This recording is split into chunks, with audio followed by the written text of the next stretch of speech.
Assalamualaikum warahmatullahi wabarakatuh. Kali ini Bu Nini mau menerangkan tentang sel. Pertama kali sel itu ditemukan oleh Robert Hooke. Dia ngamati sel gabus. Sel gabus karena dia yang diamati sel gabus, maka penampakannya seperti ini. Jadi hanya ditemukan ruang kosong saja.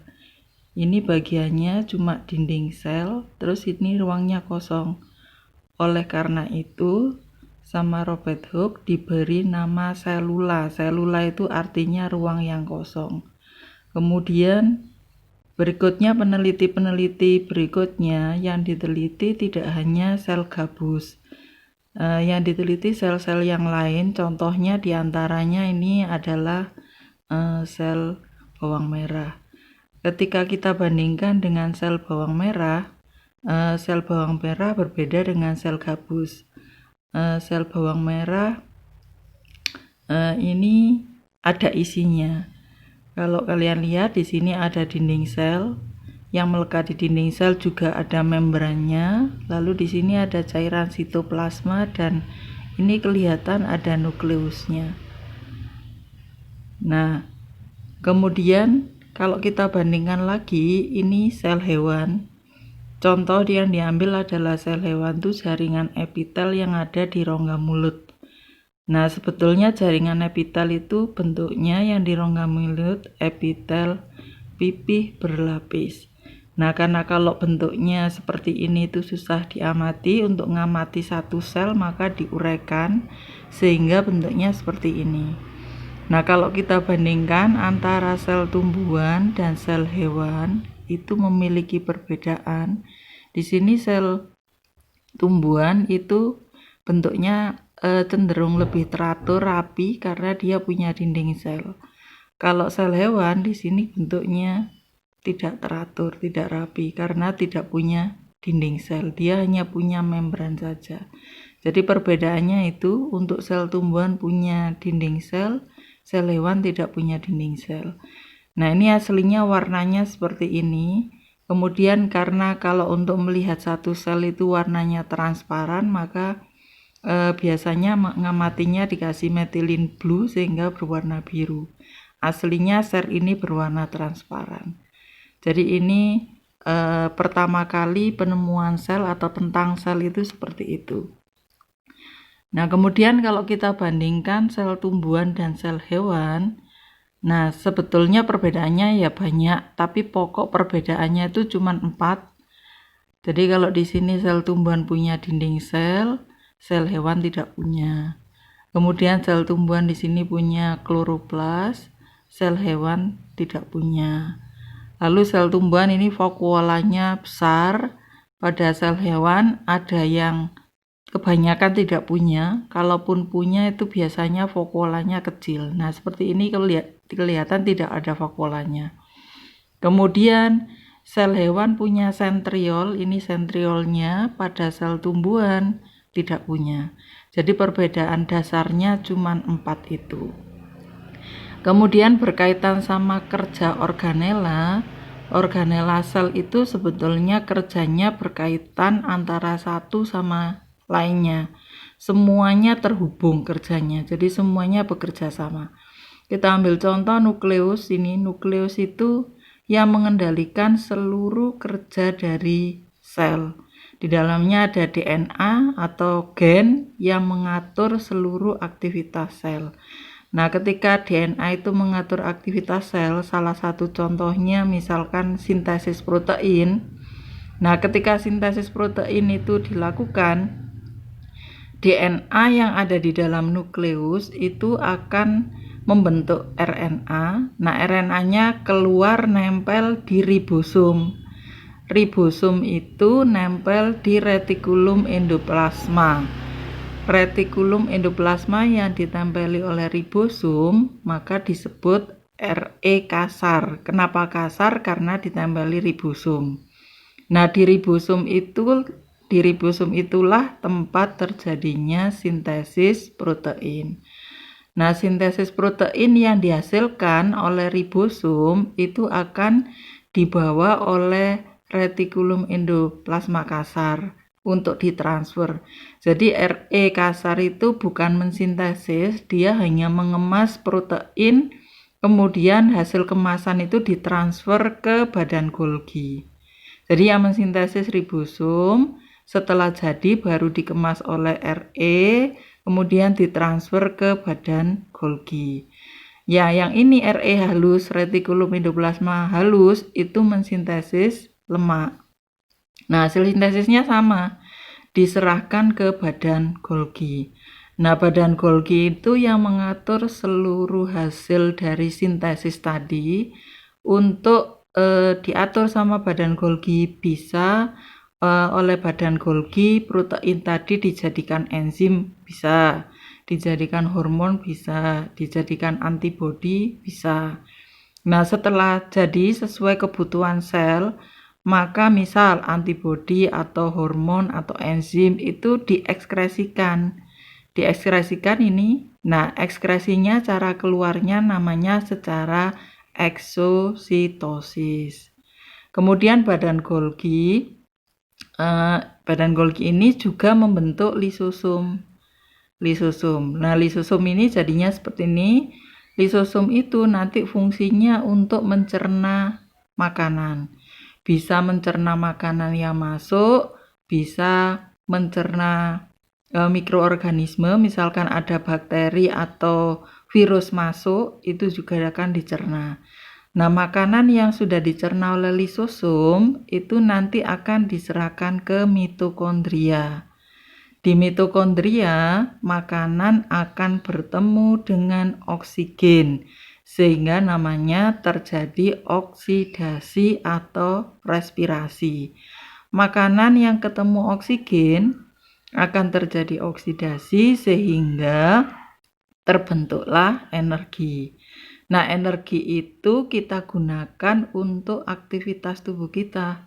Jadi seluruh aktivitas tubuh kita itu memperoleh energi dari sini. Dari makanan yang sudah dicerna, ketemu oksigen, nah akhirnya menghasilkan energi. Nah, sentriol ini fungsinya nanti ketika sel itu mau membelah, dia membentuk benang gelendong. Ini contoh benang gelendongnya akan terbentuk. Nah, jadi kembali lagi, organela dari suatu sel itu kerjanya adalah satu kesatuan. Semuanya berurutan saling bekerja sama. Nah, kerjanya seperti itu. Kemudian kita lanjutkan ke membran sel. Nah, membran sel itu tersusun dari bagian kepala. Jadi yang bulat-bulat ini kepala. Itu terbuat dari fosfat. Kemudian ini ekornya. Ekornya ini tersusun dari lemak. Nah, karena ini fosfat, ini lemak, maka namanya fosfolipid. Nah, fosfolipid ini double 2. Ini yang bagian bawah, fosfolipid. Ini yang atas. Karena double 2, maka ini namanya, sekian ini namanya fosfolipid bilayer. Fosfolipid bilayer, fosfolipid yang rangkap 2. Nah, fosfat itu sifatnya hidrofilik. Namanya fil itu suka air, hidrofilik dia bisa menyerap air, suka air. Sedangkan lipid itu sifatnya hidrofobik. Fobia itu artinya takut. Jadi kalau dia takut air, hidrofobik alias di sini si lemak tidak bisa menyerap air. Ini bersifat hidrofilik namanya fosfat, ini bersifat hidrofobik namanya lipid. Kemudian ini protein integral, protein yang menembus membran ini, jadi berada di tengah-tengah. Nah, kemudian kalau ada gula yang nempel di protein seperti ini atau ini, namanya glikoprotein. Tapi kalau gula atau karbohidrat itu nempelnya di lemak, ini kan lipid tadi lemak, maka namanya glikolipid. Nah, protein yang ada di tepi, ini namanya protein periferal. Juga secara keseluruhan, membran ini untuk transportasi zat. Tapi masing-masing punya peranan sendiri-sendiri. Kemudian ada istilah amfifilik. Kalau keseluruhan membran ini itu bisa disebut amfifilik. Karena yang ini hidrofilik, yang ini hidrofobik. Jadi amfifilik itu bisa hidrofilik dan hidrofobik. Kalau contohnya di tubuh kita ya membran sel ini. Contohnya kalau di kehidupan sehari-hari, deterjen, sabun itu bisa menyerap air dan bisa menyerap lemak. Nah, contohnya ini. Ini keterangan untuk membran sel. Jadi kebanyakan kalian nyebutkan ini hidrofilik itu sifatnya, tapi namanya ini fosfat. Ini namanya lipid, sifatnya hidrofobik, fobia, takut air. Kemudian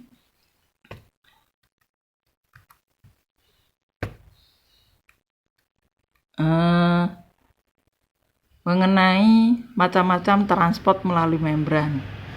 Nah, transport melalui membran, jadi transport melalui membran itu dibagi jadi dua, ada transport pasif, ada transport aktif. Transport pasif dibagi jadi dua, contohnya ada osmosis dan difusi. Difusi ada difusi dipermudah dengan saluran protein, ada difusi dipermudah dengan protein pembawa. Yang transport aktif contohnya ada unipor, simpor, dan antipor. Nah, ini contoh proses osmosis. Contoh proses osmosis. Kalau ini sel tumbuhan, ini contohnya sel tumbuhan, berada di larutan yang isotonik, maka selnya biasa seperti ini. Tapi kalau dia ditaruh di lingkungan yang hipertonik, contoh dikasih air garap, maka membran plasmanya ini terlepas dari dinding, sehingga karena cairannya keluar dari sel, maka membran plasmanya terlepas dari dinding. Maka proses ini disebut dia mengalami plasmolisis. Nah, tapi kalau dia direndam di air tawar, ditaruh di lingkungan yang hipotonik, maka air itu akan masuk ke dalam sel, sehingga vakuolanya semakin membesar, berisi air, airnya semakin penuh. Karena semakin penuh isinya, maka membran sel itu menekan dinding sel, sehingga ini kenceng gitu, karena dinding sel itu ditekan. Kondisi ini namanya turgid. Jadi kalau berada di hipotonik turgid, kalau berada di hipertonik dia akan mengalami plasmolisis. Ini kalau contoh osmosis pada sel tumbuhan. Kalau pada sel hewan, contohnya dilakukan pada sel darah merah. Ini sel darah merah. Kalau dia ditaruh di hipertonik, maka sel itu akan krenasi. Krenasi itu artinya mengkerut. Jadi ini mengkerut. Kalau contoh sehari-hari, misalkan kalian nyuci baju dalam jumlah yang besar, atau kalian berenang dalam waktu yang lama di kolam renang, itu jari-jari tanganmu kelihatan mengkerut. Itu karena cairan di dalam sel keluar, berarti itu mengalami krenasi. Nah, kalau ditaruh di lingkungan yang hipotonik, nah karena sel hewan itu tidak punya dinding sel, air akan masuk ke dalam sel hewan. Lama-kelamaan sel hewan ini akan pecah karena dia nggak punya dinding sel yang menahan. Kalau tumbuhan punya dinding sel yang bisa menahan sehingga dia turgid. Kalau sel hewan dia akan pecah. Nah, namanya kalau pecah ini hemolisis. Hemolisis itu pecahnya sel ini. Kalau krenasi itu mengkerutnya sel. Nah, ini tentang osmosis.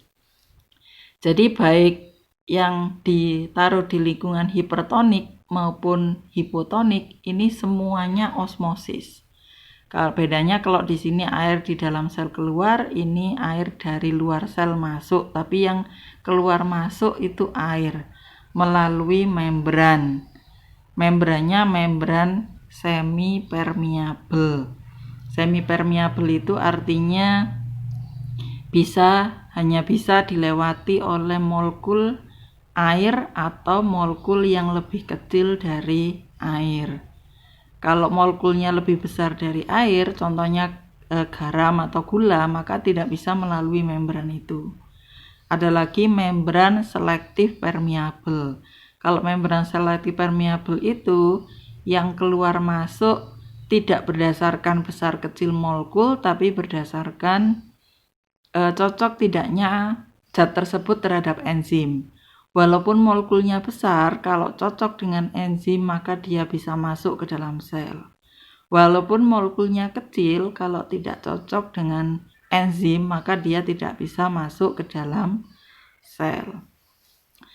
Nah, kemudian ini contoh yang difusi. Tadi difusi ada dua, difusi dengan saluran protein dan difusi dengan dipermudah dengan protein pembawa. Nah, kalian bisa lihat bedanya. Kalau dengan saluran protein, protein integral yang di sini tadi, yang di membran sel, itu bentuknya tetap. Jadi dia hanya menyalurkan saja, menyalurkan zat. Jadi contohnya ini menyalurkan ion-ion kalium dari luar dibawa masuk. Jadi ion-ion itu masuk melalui saluran protein. Bentuk protein ini tidak berubah. Tapi kalau difusi dipermudah dengan protein pembawa. Nah, ini contoh yang membran selektif permeabel. Protein di sini berfungsi sebagai enzim. Jadi contoh ini molekulnya besar. Contohnya molekul glukosa. Glukosa ini bisa masuk ke dalam sel karena protein ini bisa berubah bentuknya yang sama dengan glukosa. Jadi tidak hanya saluran saja, protein ini berubah bentuknya. Sehingga glukosa bisa masuk seperti ini melalui protein, kemudian oleh protein dimasukkan ke dalam sel. Nah, ini namanya difusi dipermudah dengan protein pembawa. Itu beda dari keduanya. Nah, kemudian transport aktif. Transport aktif itu ada 3 macam. Ini kalian kebanyakan sudah betul. Ada unipor kalau yang diangkut satu. Kemudian ada simpor yang diangkut 2 tapi searah. Antipor itu yang diangkut ini 2 tapi berlawanan arah. Yang ini masuk, yang ini keluar. Nah, ini sudah saya terangkan tadi ada 3 macam membran. Jadi membran non-permeabel itu membran yang tidak bisa dilewati oleh zat apapun. Contohnya plastik tidak bisa dilewati. Semi-permeabel yang bisa lewat hanya molekul air atau lebih kecil dari air. Kalau selektif permeabel yang bisa masuk bisa molekul besar, bisa molekul kecil, tergantung molekul itu cocok atau tidak dengan proteinnya, dengan enzimnya. Ini 3 macam membran itu. Nah, itu yang tentang sel. Bila ada pertanyaan nanti langsung bisa ditanyakan kalau ada yang kurang jelas. Demikian untuk penjelasan singkat tentang sel. Wassalamualaikum warahmatullahi wabarakatuh.